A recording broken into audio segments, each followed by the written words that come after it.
Like the consonants, we divide vowels according to the place of articulation, depending on where we pronounce them.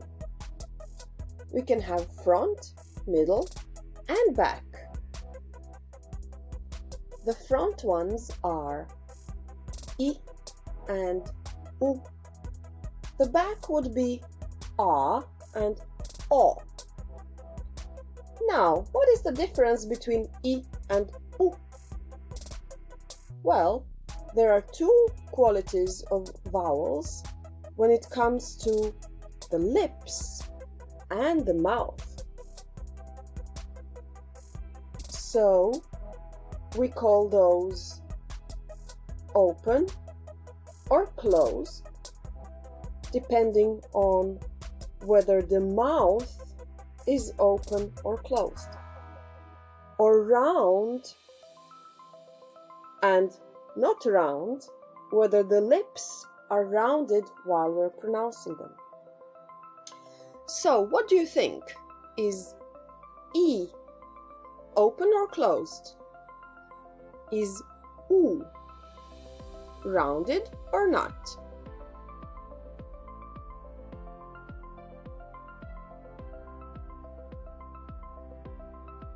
Of course, both I and U are closed, but U is rounded and I is not.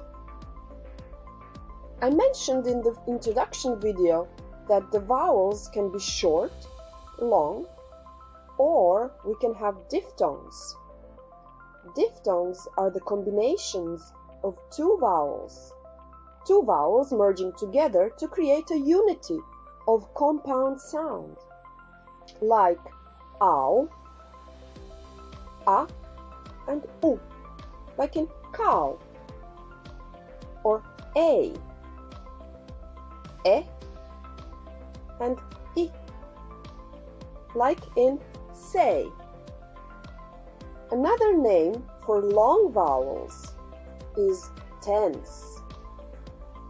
They appear to be longer and more emphasized in a word, but the way we pronounce those is that we produce them with engaging the neck muscles. So we tense the muscles of the neck around the vocal cords. I will explain this in great detail in the second lesson, so don't worry about that for now. We will talk about the difference between I and E, so you will understand it much better in the second lesson.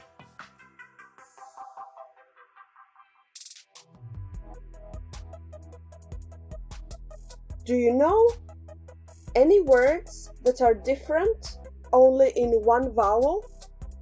Like pet, pit, school, skull, cat, cut.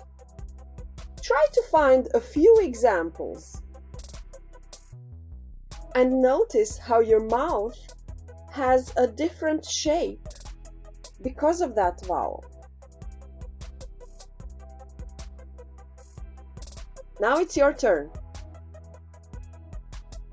You'll find and learn a tongue twister and share it with your classmates on Padlet.